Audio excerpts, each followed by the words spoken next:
Ride around my top down, window shaking a lot now. I'ma stay proud, no Kane Brown, but I thank God for these days now. Don't make sounds, crash glass, no rebounds. End town, Nashville, and I stay proud now.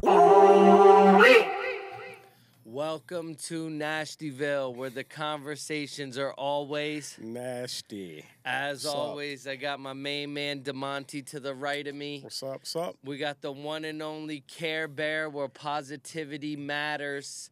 And today, we have a very, very special guest, Miss Gia Compton. How's it going, my friend? I'm really happy to be here with you all. Great. Heck yeah. This is going to be a lot of fun, Gia. I'm going to make it... I'm gonna flip the script. We're gonna have a lot. We're gonna have a lot of good fun on the show today. So for the people that don't know you, I know you, Gia, and it's unfortunate for you because I call you venting with all my issues all the time or whatever. One thing I want people to know is a little bit about your background. Obviously, you're an entertainment lawyer and one of the best. And I just want to know a little bit of your journey and kind of from where you started, or what made you get into entertainment law in the beginning. I thank you for that, Gray. I think of myself as being a lawyer, not necessarily an entertainment lawyer, that my bandwidth is broader than that. And a lot of that I attribute to your question about why I became a lawyer. You know, lawyer ultimately is a position of service that you enter into the relationship with the other person as an opportunity to help, whether it be a transaction, whether it be somebody that's facing something with a family matter or something that they want to acquire. You're trying to help them at a time in which they need it. Many of my clients have been very sophisticated about their subject matter and what they wanted to do, but the ones that drew me in to the practice of law and where I spent my early years as a lawyer was working for indigent people in Southwest Atlanta. I credit that today to what people view as my success or my skill as being a lawyer really started there, because poor people have the most complicated problems. Yeah. And if someone can come to you with 2 bags full of papers that are disorganized and you can crack open what the issue is and how to solve it, you can pretty much solve anything from there to the White House. Yeah. And my journey has taken me there, you know, in different ways at different times. Entertainment came just as a natural thing to me because I was really more of a creative that went to law school. In high school, I was the kid that was always putting together the talent shows and getting the DJs in and doing all of that. But I always wanted to go to law school. That was always on the bucket list. And so that's what I did. But in the course of my practice, I represented people who owned nightclubs or were artists, or their wives were artists, or their kids were artists of different, types. And so it was natural for this progression to happen, in addition to the other practice that I had. And then my son, when he was about 8 years old, a friend gave him a bass. Oh, nice.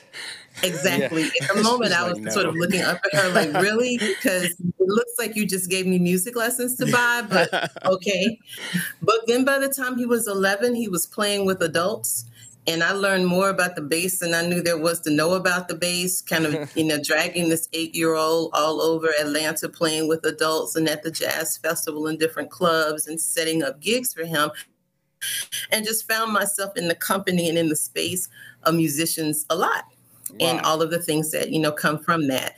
That's and cool. So, it was just a natural progression that those things, representing clubs and representing musicians, and then people becoming more interested in film and TV as Atlanta got branded as the place to do that, that it was just a natural evolution that all of the transactional work I had done, the litigation work that I had done, the contract work that I had done, that all of those things came together. And so I often say to people, no matter what it is that you're doing, even if it's not on point at the moment, that nothing is ever wasted. Somehow that little piece of knowledge that you have about what just happened to the amp is going to help you to negotiate something for your client. You never know. That's right. Yeah. You almost you took one of my thoughts off the table, because I was going to ask, kind of walked that path and you walked it for us like perfectly actually. And that's interesting how, like you touch all those different things, in life and you land in a certain spot, especially with the kid dragging around a guitar. Because what makes Gia not put down law and learn the bass with her son? Like she's like, this has been way easier than dealing with people's problems all the time. Yeah. Because at that point, she's bringing in her 2 pieces of paper of music to sit down with somebody to pluck out and, figure out what band she gonna land in instead of being this world-renowned attorney now. So no, that's cool though. That's well, really cool. Every now and then I do try when somebody's in the studio to get them to, let me hop on the cowbell or the tambourine or something. Nobody has taken me up on it yet, but I persist. Yeah. You sound like me trying to jump on one of Gray's songs. He's still refusing because clearly he don't think I'm a rapper. That or he's scared, Gia, that I may be a better rapper than competition. What he is. Well, you know what? Come on down to our studios. I'll put you in the booth. We'll see what you have. Yeah. So look, Gia. So that brings me to my next topic. So our studios is the nicest studio probably that I've ever been to in my life or whatever, and I've been to hundreds and hundreds and hundreds and I mean probably thousands of studios over the course of my time performing, and I haven't seen a studio like that ever, where you just have the full. You have a freaking. It's got it all. It's got everything. They got everything. Full like concert area. Yeah. Where you can perform. They got a green room, a white room, a blue room. Then they got the booth. Then they got like a dressing room for the with all like the line, like the actual chairs that you see in the movie stuff. Yeah. It's the most incredible studio that So Gio, I thought it was funny because he came down and he did all this recording and he was so hyped. He's like, "Oh, I'm going to record with Ross's people. Like I'm meeting Tomcat down there. He's going to engineer some of my stuff, blah blah." And when he got back, he sent me the songs that they cut, and I was like, "Okay, nice songs, bro." But he was talking more about the studio than he was the actual experience of being down there. He was like, "Dude, you got to see these pictures." He's like, "It's dope." He's like, "They have a great setup." So, that's I assume that our studios morphed from exactly what you just told us, like that path that you started. Because that was one of the things I was going to bring up. I was like, was our studios just a lifelong dream, or was it from your interaction with other projects? And it sounds like it completely morphed from, other projects that you've done and just kind of intertwine yourself, into this. And so thank you so much, because I always ask people when they come, like, how do you feel? That's very important to me. I came to the studio. The studio was actually founded by Ronald Bivens, who is entrepreneur, commercial real estate developer, just sort of all things public-private partnerships. So this entertainment space was not his space, but it was something that he deliberately decided to create, to give an opportunity and a voice to create content and a space for people who were serious about creating meaningful content.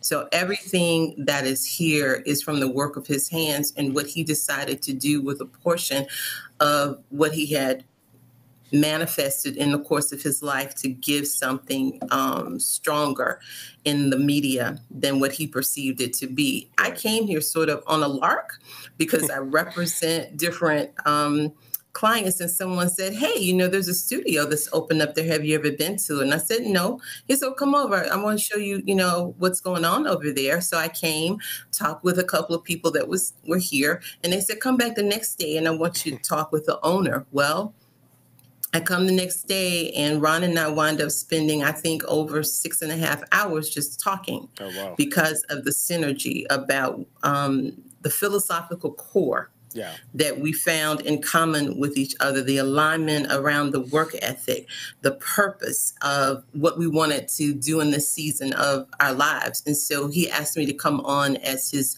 chief counsel. And then about 6 months later, he asked me to become the president of the company. And I have a mission that everyone that comes across the door leaves the way that Gray felt. that this is a place where you want to come back to, that you feel respected here, that your work is respected here. In a corny kind of way, we wrap the artist with love. And I talk a lot about that. If I hear something and maybe I don't quite like the sound of it, then usually I'll describe it as we need to put a little bit more love on it. We need to put a little bit more love on your wardrobe. Maybe we need to put a little bit more love on your attitude today, whatever it may be. But let's see if we can put a little bit more love on this and raise it up. And so it is different in that regard. Yeah. We are very selective about the projects we undertake. We're very selective about the people who come in and what the standards of the studio are. Right. So that everybody gets to come in and have the same experience, that they can come in and just go to work. Yeah. If it's something that I'm working on individually, I usually tell folks this is the direction I want it to go in. Now I'm going to leave, and when I come back, I want a lot of love in the room, and I want to see the bag. And they understand. I like that. That's awesome. That's that boy mom surfacing. Absolutely. That's that Once Gia being nice and putting her thumb on them. Yeah. But I love that. I mean, because the thing is, you know, and I think, one, I need him back down there because he clearly did not return with a philosophical core that he and I can. It's still lost, Gia. So like we gotta get him back so he can. I need you to walk back in the room 3 or 4 times the next time he's there and pound it. You can't just put your thumb on this dude. You got to pound it in. Otherwise, it's out of sight, out of mind. And he. But no, that's great. I have a lot of faith in Gray. I have a lot of faith in him. That's the other thing that happens here. And it kind of bleeds through, and I'm glad you picked it up. That boy mom thing is there. And so, you know, I'm one of the elders here. And so everybody that comes through is kind of my kid, whether they want to be or not. I kind of appropriate them. Right. And I see, I think, the strengths and the opportunities, and just find ways to encourage them around them. And so I was immediately just so proud of him. Yeah. And the way that he steps into this space, and the way that his mind works, and the hustle. Because for us, you know, we see a lot of folks that come through and they have something, maybe they have a great beat, right? And they work that thing and they get a little bit of something, you know, enough to get a little Gucci this and a little Gucci that. But then I see them in 3 months and I don't get answers about what else have you been doing? How have you been building your infrastructure? Where is your merch? Did you do the copyright on this? And what are you doing so that you have a sustainable career? As an attorney, if I'm working with an artist that I'm riding with a little bit, because you're not really where I can be a permanent member of your team, but I know I need to help you a little bit to get you there. If I do that, but I can't begin to see the trajectory because you're not building it, that means I'm investing in something where I will never get a return on the investment. Right. So you have to want it for yourself as much as I want it for you. Yeah. So I want to help you, but do you want it? Yeah. And if you change your mind about wanting it, that's okay. But you have to make up your mind to complete or to cut bait. Yeah. And when that doesn't happen, it's okay for us to have made the investment, but my preference is toward an artist more like Gray, who I see get up and go get it every day. Yeah. Whether or not he nails it every day or not, he's getting up to go get it. Yep. And that's a brother that I'll ride with. Because I see the commitment. So in other words, she's putting a little love on it. You got to put a lot of love on it and keep going. Yeah, hell yeah, man. Yeah. Absolutely. Don't give up. That's good. My heart is only full of love. That's it. Yeah, I'm not gonna lie. Maybe I say this every show almost. It may be full of too much love. Like I was like, sometimes you need some non-love to hand out to some folks as well. So, but that's why you need a Gia. Yeah, exactly. Gia, I can tell. I'm telling you. And maybe it's the black mama thing. I'm the oldest of 5 boys, Gia. So game quickly recognizes game, and I'm gonna tell you just the no nonsense of that I can be fun, but then turn it off when I need to turn it off and get real and draw that line in the sand and make sure that Nobody runs Gray over. We can keep Gray safe. We spread these arms out and put a wall up and make sure he don't get plummeted. So yeah. That's fine. That's good. Karen, what are you That's real thinking? good. I know you got a train of thought on your mind with that hat on. I was just going to say that I trust that Gia can handle those ego-filled artists with love. Like, I feel that was my question is, is there anyone that's been difficult or challenging to work with? And how do you handle those challenges? I think, again, that nothing is wasted. And so, in the course of my career, I represented juveniles. I represented some pretty intense criminals. I did matrimonial law and all manner of things in between.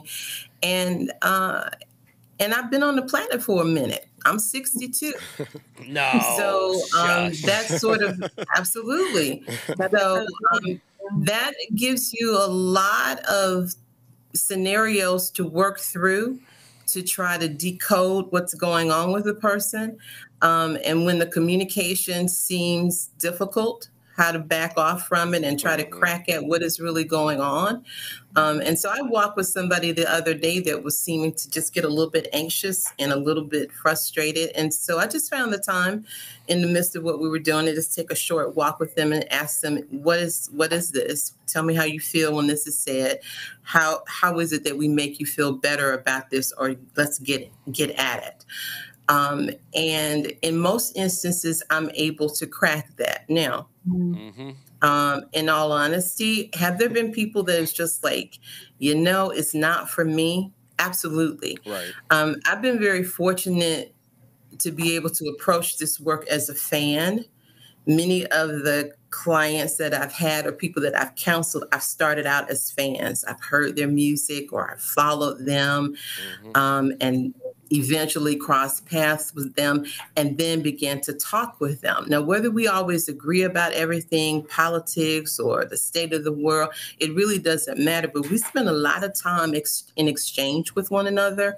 And so if I also would not want to sit down and chop it up with you over a cup of coffee or a meal, you're probably not my person. So I interview my clients in the same way that they interview me. And I meet a lot of people who are wildly successful. And when I ask enough questions and I cannot understand, like, why haven't you hit the next rung? Then sometimes that's receptivity. That it's not that I have a great solution. Someone else offered you a great solution too. Could you receive it? Yeah. Are you open to receive it? And if that's not something that's present, then I'm probably not able to help you. But I work on it. I work on it a lot. But I won't overwork it. If it's not a love connection, it's just not a love connection. That's fine. So, Gia, I want to dive more back into the studios because you guys worked on a bunch of big projects that you guys had. I mean, so the one documentary that you did, tell us about it. Tell everyone about the I'd love to. As If We Were Ghosts. As If We Were Ghosts actually came out of a portion of the story of the founder, Ron Bivens, who grew up in Americus, Georgia.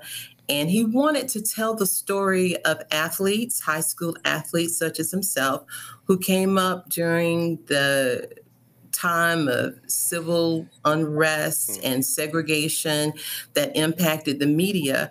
And many of them had outstanding accomplishments, speed records, win records that were never reported.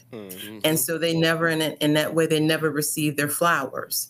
And so the documentary goes back and it takes the point of view from the athletes, the coaches, the band members, all of these people that came out like every kid just to play for the love of the game, for the love of the competition, but their stories were never told. And so, we have voices like Walt Frazier, who talks about playing with kids in his neighborhood. He got the shine, but he was like, I played with people that were far better than me. That no one ever knew about these people, women who went to the Olympics and we don't know them. And so the story goes to give them the opportunity to receive those flowers. And the beautiful thing about this project that Ron created was that because of it, some of them were awarded those high school trophies and medals and into the High School Hall of Fame 50, 60, 70 years, you know, Holy waiting crap. on it. That's No cool. way. That's cool. Get out of here. Absolutely. Get Absolutely. out Isn't of that here. powerful? Holy It's crap. the thing that lets you know why it is that it's important to do what we do. Yeah. Because later generations say, let's write that. And Yeah. we do, and we did that together. Right. Despite of what the circumstances were at the time, bringing forth the story made people today say, let's make that right. Yeah. So I think that's just I got the a chill. huge contribution of freaking his sick. to tell his story. Right. And in doing that, you know, it occurred to us that there are ghosts in every area. And so we began to develop sort of this series of the ghosts in medicines, the ghosts in politics, the ghosts in business. And a really fascinating line of this work for me is women in sports. I think I told you when you were here, Gray, that a year or so ago, I became an agent for the WNBA because I felt it coming. And that was a space that I wanted to be in. Although others were like, you know, why not the other sports? They make so much more money. Absolutely. That's why this is an important space for me to move in. This is where the need is. Yeah. And so we have a line of projects that are around women in sports that has not been told, and giving them a platform for those stories to be told. I'll tell you, now's a good time, Gia, because like WNBA, like for the first time, like, and I sports gamble or whatever. So for the first time, just a little. Yeah, but well, just a little. But or I'm really good. But the thing, Gia, is I'm ranked in DraftKings as the #1 player in the state of Tennessee. But which is one contributor. Yeah, which is a true. He's for sure the #1 contributor. No, but WNBA was never televised, really. Or if it was televised, like there could be 28 games on in one NBA game, and you won't even get one. Yeah. But now, everywhere. For the first time, the WNBA is everywhere. It's like everywhere when I right go now. on my remote and I'm like WNBA, it pops on and it will pop on. Yeah. If the Indiana Fever, who's the worst team in the WNBA, is playing, and Caitlin well, the fact that you even so outside of Caitlin, because I'm gonna circle back to that in a second too, Gia, because I have a question to ask you around all that. But go ahead, you're naming up because this guy will. That's how you know he's on DraftKings too much. Because he probably can just roll through every single team and the entire roster of every team and the stats. So he can make this random bet Wednesday night at 7 o'clock, 3 minutes left in the fourth. And I'm like, what are you doing right now? It's horrible. But on so the one thing I'll say, so Indiana Fever, that's where Caitlin Clark's at or whatever. And they're losing every game, but people, those games are more packed than NBA games right now. Yeah. Which is true. And all the biggest stars in the world are showing up to watch these WNBA games now. Like, who is it? It's a beautiful thing. It's really a beautiful thing. When I go to sit with the Atlanta Dream team, what I see is a very different environment than the other league of men. The relationships that you see between parents bringing their daughters to the game is so rich and it's so rewarding. And I think that the other piece of it is that because of this attention, we begin to have more conversation about the athlete, which is where I think all of this should always be. Just let's watch the play. Yep. Yeah. Right? Let's respect the training. Yep. Let's respect the athleticism. Yep. And let's support that. That's the movement. We need to get these girls more money. I think we need to get them paid more. So you're headed right down the same path I was about to, because we have daughters, and you know, like, so for us, and we got daughters that athletes, you know, like, but so you're an NIL consultant. So you're watching this thing more. You said earlier, you've been here for a while. You've seen you're pulling ghosts out. So you're literally working the entire story that you're talking about ghosts that never got their shine back in the day. Now we got kids going to college that's getting shine before you. You're getting shine to just please join us at college right now. But somewhere in between there, I think we owe the world something that we can sustain. The momentum is there. So now us as parents, and we referenced it on a previous show, where the uncles and the aunties kind of went away. And I think that's a big gap to where that we lost, with these kids, that those conversations that we didn't listen to our parents on it, but you got your uncle that you're like, oh, that's my guy. If he said it, it's got to be gold. And we got to figure out, and my question to you is that what's that happy spot of sustainability in the middle, that now we have this traction, we have the dads taking their daughter to this game going, hey, you can be out here, but on the flip side of it, you can be Caitlin, and all the money on the court made is just fun money. The real money is made when you have branded yourself well enough and you put yourself in that position that now Gia can go strike you a deal with Nike, or I want an orange WNBA hoodie, so now, but it's just morphed into a complete monster that momentum is there. What do we do as individuals to just keep that train, going in the right direction? Okay, so my answer will be responsive, but maybe go in a different direction than you want. The beauty of all of this, and taking it back, to my own experience as a parent at one point when my son was playing travel soccer, and the coaches and the parents were sometimes like wildly intense about it. Yeah. And I had a conversation. That's a nice way of putting it. Nice. No, they're not. And I had a conversation with a coach, once around. Here's the thing. There's some kids out here that are absolutely going to want to follow this. They're going to want to play in high school. They're going to play in college. They may even want to pursue more. But there are a lot of kids that are out here for the game because it's their community. And it's a place for us to teach them a lot of things. We're teaching them how to work together. Whether they work on soccer or they work in an office building or they're managing their own company. We're teaching them to work together.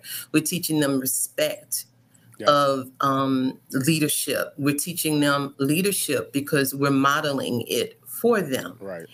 And in this space where I think we are now between professional and the ability for NIL, the real lesson here is around, or one of the real lessons here is around understanding what you own. Okay. Understanding that your brand, which for my generation, it was taught as your reputation and how people will remember you. Now it has become something that's monetized and more formal.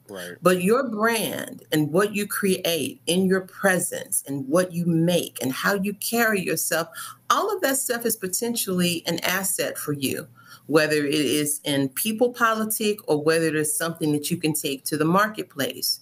So I think if we approach this as uncles and aunties and moms and dads, as we see that space being a place for us to ratify the power of anyone, male, female, however they identify, to come to a space and do your thing and do your best and see how far that it can take you, is that you can apply that throughout your life. You should apply that to whatever it is that you do. And in the meantime, whatever you do, do the best at it and have a damn good time doing it. And for us around that to make sure, taking it back to the head, as I said to the coach that day, let's make real sure we don't suck the fun out of this. Okay? Because what we know as adults is when I get up in the morning and I know at some point in the day, Gray might text me or somebody might send me a song. I'm in my happy space, right?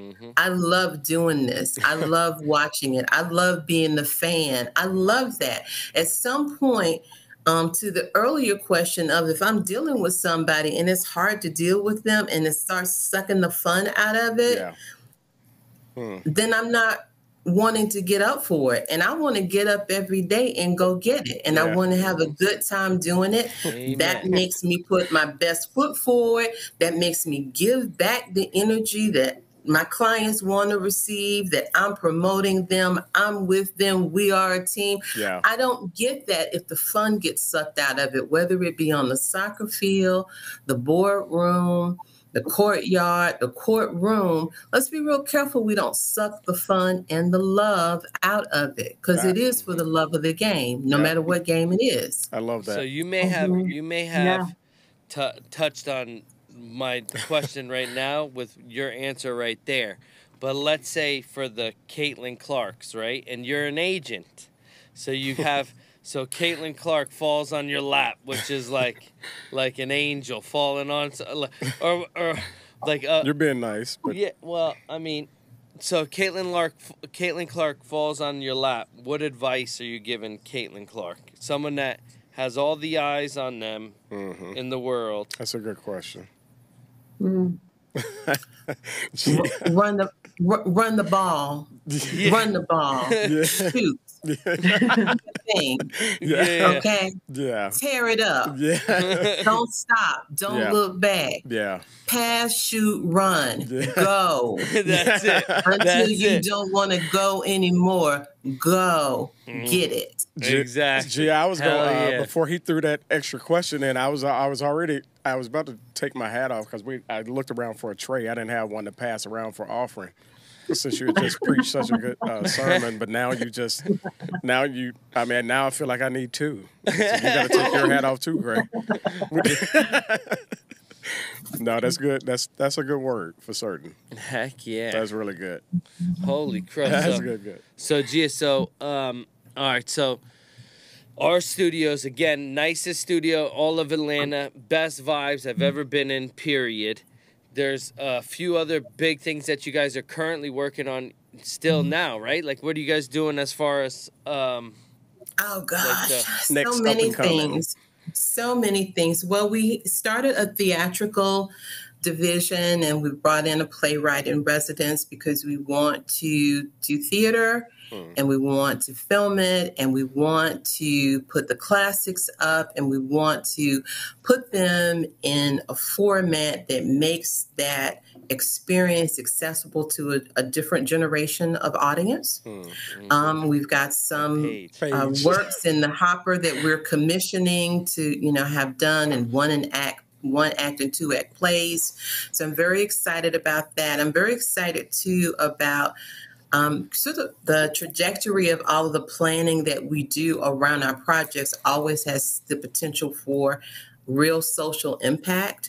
And so one of the things, like from last weekend, that we did a short video for the America's Colored Hospital, which is going through a renovation to now take a hospital, which was built in 1923 to serve the Black community in Americas, but over the years has just been a building that's had so many different uses.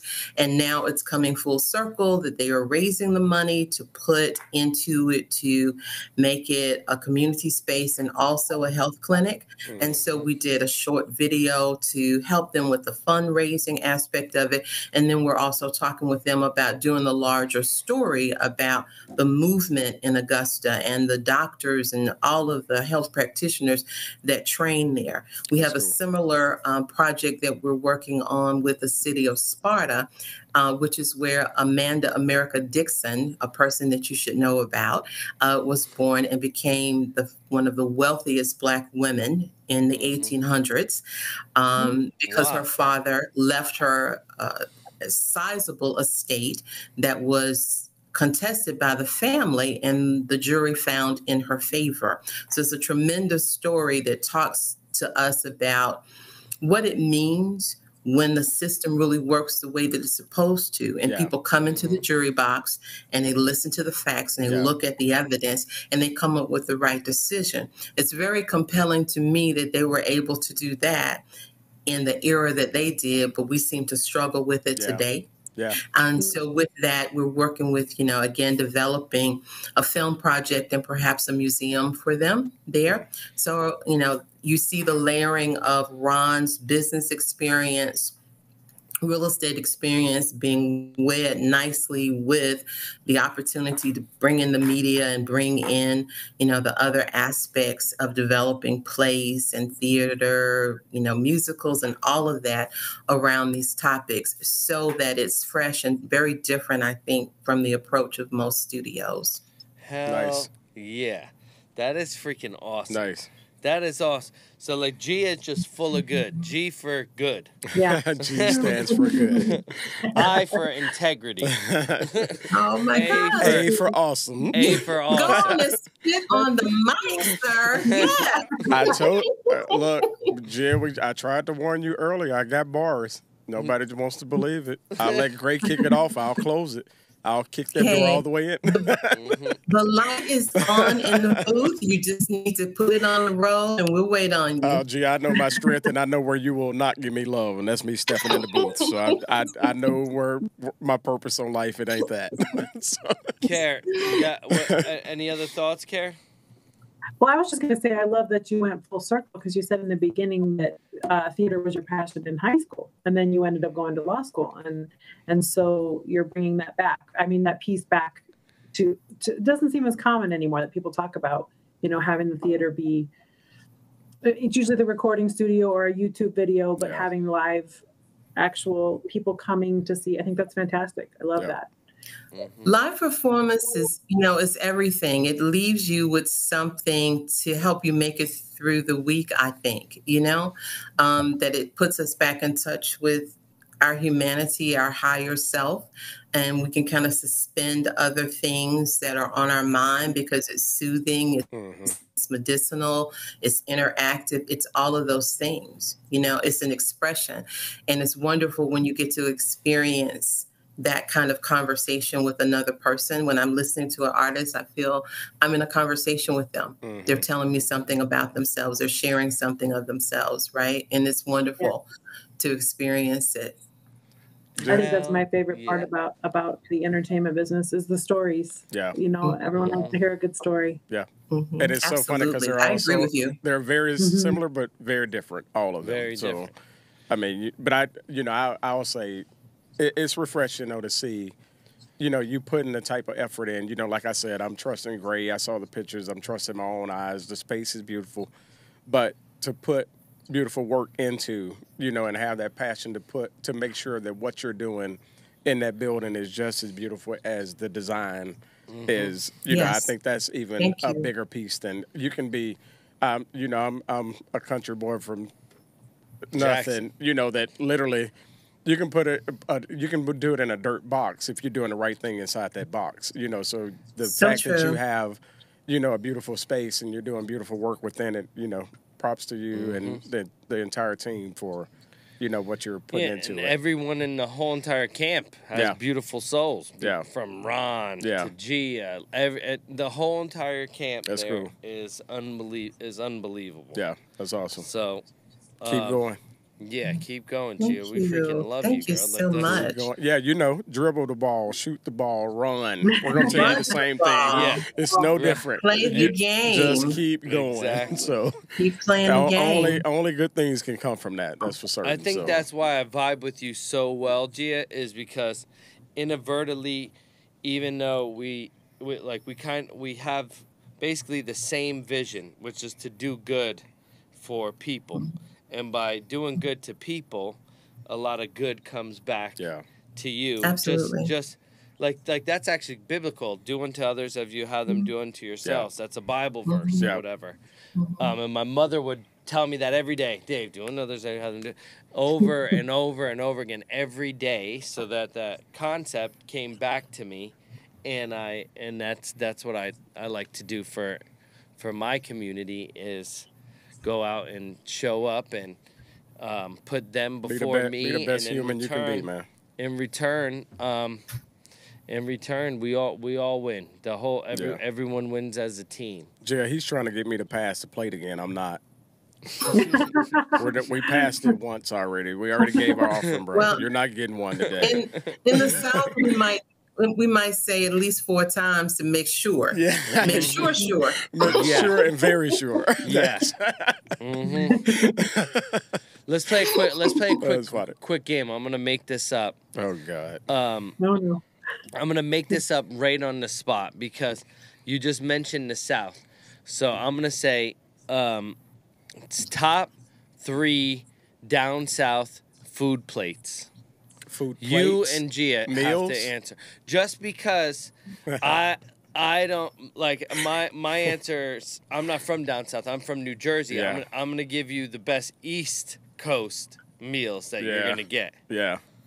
And I'm gonna see. Okay. Gia, what's your top 3? Well, I'm gonna start with what you ate when you came to the studio. What did I get for you? Fried chicken. Fried chicken was absolutely out of control. Cabbage, okay. Macaroni and cheese. Okay, that's top 3. Cornbread muffin. Don't go anymore, Gia. I don't want. You know what it is. You know what it is. Don't influence them. And then we had the peach tea. Remember the drink? Peach tea. Yeah. Okay, so that's it, right? Yeah, okay, that meal, DeMonte. When I went to that studio, it was like the chicken was so like it melted my mouth's watering. We're about to hit Popeyes after this. It is absolutely not going to be the same thing, but that's fine. Shout out to Popeyes. If you want us to put a box on the table, we can do that for you. And Gia is more than willing to represent us in that contract. Yeah, exactly. Absolutely. You have been warned, Popeyes. So D, what's your top? So I think it's funny though, because I was awfully afraid that she was going to start out with fried chicken, because absolutely that was going to be my. I mean, if I'm going to just name, if you got to tell me one Southern dish, I'm stopping there. Like, yeah. And honestly, everything that she walked on the plate. Now you have to go 3 new. Absolutely. You have to go 3 new things. 3 new things. 3 new things that you would put in that category. I'm gonna interchange, because I'll tell you one thing. You know, Gia, my wife is a light-skinned black. You know, so she had to convince me that interchanging the chicken with the salmon patty in that exact same meal. So I was like, no, what are you doing?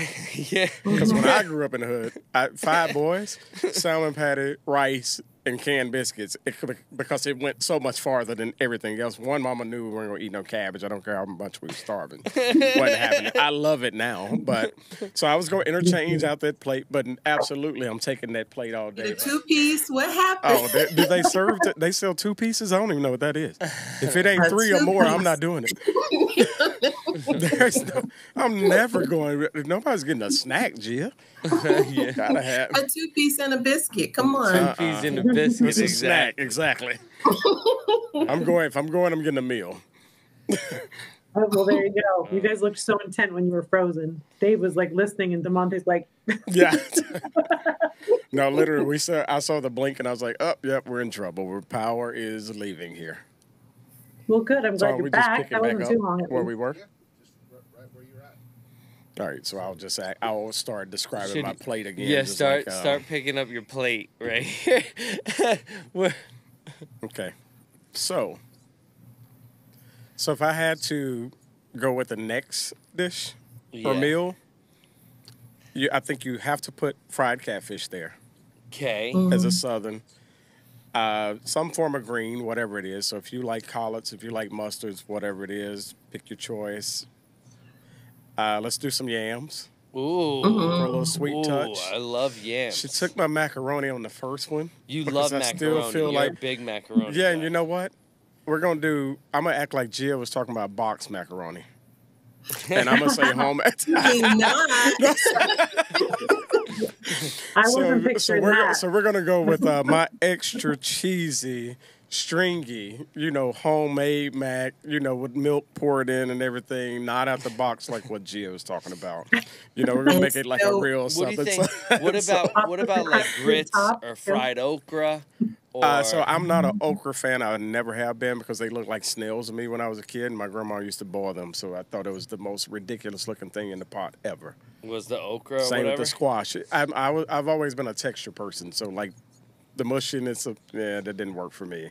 Fried, they tried to convince me, but it was too late because then you were just frying a snail instead of boiling them. So I think East Coast food is very easy to choose. You got pizza. Italian, everything. Yeah, basically any like Italian food is gonna be amazing. So like pasta. Shout out to Poppy and the meatballs. Yeah, and the meatballs. Yeah. And then honestly, this may sound kind of well, I can't put like a pretzel on there, but Yeah, like you can because it's East I Coast. love like a pretzel. New York City pretzel beats any Or hot pretzel. dog.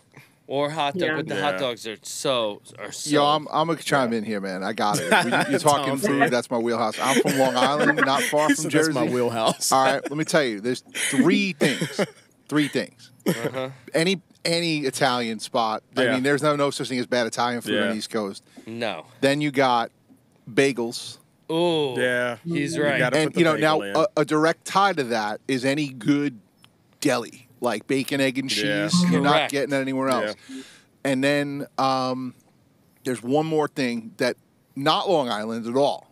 But I'm sorry, no disrespect to the South, but Kansas City, Jack Stack Barbecue. Barbecue. Jack Stack Barbecue. I would fly there. I'll find a spot. I'm telling you. I'll prove you wrong on that. Let's do a Nashville trip. I'm from West Tennessee, man. I'm telling I'll you. prove you wrong on that. I'm telling you. But anyway, all I have to say, Never been there. I took someone to a Long Island bagel shop, and they took one bite of a sesame seed bagel with cream cheese, and they were like convinced there's drugs in this. Oh no, Yeah. I It beats agree. everything. We have a spot out. Dude, we have a spot out in there our is. city, and the guy is from Jersey.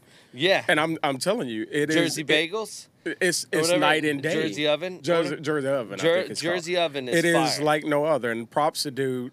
Shout out if you're listening, sir. But I do know he's in his shop at 3 a.m. I Dude, do he's know when we shipping- got snowed in and he's everything, that shipping- dude slept in his shop, so he was still there ready with the. He ships in the water. I He think ships in the water from New he Jersey. ships in water from Jersey to make Yeah. his bagels. So Oh, and he's there's that- one more thing that he's even that New serious. Jersey and Long Island have in common, man. Any Greek-owned diner. Okay, I'm in. yeah. I'm in on that. Yes. I'm in on that. 100%. Any Greek-owned diner. Yeah, Tom I'm is in on money that. with that, actually. Tom said I'm gonna food's say, his wheelhouse. Tom is money Yeah. with the food. Yeah. That couldn't have been. That's perfect. Like more placed. That's perfect. All right, so Gia, if you have to tell the people one last thing, because it's time for us to wrap up, give us the Gia gold and the message to the younger generation Gia love. that are hungry for the hustle, they're hungry for the success. Give them some motivation right now. Whatever it is that you set your mind to do, you'll do it as long as you don't change your mind. People who decide at age 7 that they want to be astronauts become astronauts if they don't change their mind. Mm-hmm. If you change your mind, you give grace to yourself to allow that space to be occupied by something else. Wow. If you continue to do that throughout your life, it will only become richer and wilder and more loving because you will expand yourself mentally and socially and geographically. And ultimately, you want the cup that was given to you with your life, you want to pour it all out. Mm-hmm. So when people ask me, well, you're a lawyer, I am, and you're a producer, I am, and you're a WNBA agent, I am, you're a mother, I am, I'm a writer, I am, what's next, whatever I am making up my mind to do. Hell Until there's yeah. Preach. Yeah. Wow. Gia, I don't know if your mic is attached or not, but you probably should just drop it. But But I am gonna drop a flag on the field about that box macaroni. Yeah, I'm dropping a flag on the field on that So one. look, this episode had been so serious. I had to like wake up the guests a little bit. I mean, normally I can poke throughout, but I was like, okay, this one. And Gray was like, okay, this one's gonna be a little different vibe than what we normally go after. I was like, that's because he's put me on the phone with somebody. Like, I'm not saying no, our other guests haven't been smart, but geez, I mean, like you clear, like your resume reads smart. Yeah. So like Gia is basically, so like I have to. Gia is basically Yoda, is what it is. It's like I feel like I'm having a conversation. Like the ear thing? Not with the ears, but talking backwards. But with the knowledge of Yoda. And full of wisdom. Yeah, which is wisdom. Yeah, lead with that. Yeah. Yeah, lead with that. Because all I saw was Yoda, and I was like, like I lost your whole point because I saw Yoda first. Karen, what do you got? What do you got to say? Any last words to Gia? I would just say, Gia, it was wonderful meeting you. I really enjoy your energy and your I can tell you have great intuition about people. So thank you so much. Yeah. And thank you so much for having me, guys. This was so much fun. Yeah. Absolutely. And I've looked at the other podcasts and laughed and really enjoyed them so much. And I love the energy of this. Yeah. So kudos to all of you and the blend that you have going. So call me back sometime and we can continue this whole mac and cheese. I'm coming down. Yeah, DeMonte's. Yeah, I'm coming now. I feel like I feel obligated. We have to meet. Face to face. DeMonte's coming down. We're gonna come down. I want to come tour. I want to come tour the studio. I didn't promise next week, so I don't know why he's trying to plant that seed when I didn't say that was going down yet. So it's fine. Try to plan it next week. Come on, we'll have the mac and cheese. You should try to plan it. Please try to plan it. Maybe if Gia points me to the right chicken shack, we might can make it happen. Come on down. We want to go to the hot spot. Right. Gotcha. All right. Yeah. Any last words? No, Gia, we appreciate, seriously though. I mean, we understand time is valuable and we appreciate yours. So appreciate all the wisdom and knowledge. We encourage you to keep doing what you're doing and please don't take your mind off of it. Yeah, absolutely. And hey, keep your eyes on our studios because we got some fabulous stuff coming out. Oh yeah, everyone is going to be going to our studios. Music, film, theater, all of it. Because we got hundreds of artists that come on the Nastyville platform, and they now know that Young Gray said our studios is the best studios that I have been to. You know it. We've got the best engineers and producers. We've got Tomcat. We've got Random Word, Monte Carlo. We've got the people. Yeah. Live instrumentation. We've got a sound. So we welcome all of that. Yeah. Heck yeah. Perfect. I am excited. We love you, Gia. And you're like a second mom to me. I call you and talk to you for an hour. I'm like, Gia, what do I do? Gia, can you do me a favor? Ask him if his phone is plugged up the next time you're on the phone with him. Because if he gets in my car one more week, instantly reaching for my charger in my car that's attached to my phone, I may use that cord in a different manner. and call you. Are you a criminal? Are you a criminal attorney as well? I've been, but I'm hoping that we won't get together like that. I agree with you. Just keep working with them. However, I might need you. So, we need the love, DeMonte. This is not premeditated. I would like to put that on film. So, provoked, not premeditated. All right, well, Gia, we love you, girl. We love you. Yeah. Nastyville. Out. Ride around my top down, window shaking a lot now. I'ma stay proud, no Kane Brown, but I thank God for these days now. Don't make sounds, crash glass, no rebounds. End town, Nastyville, and I stay proud now.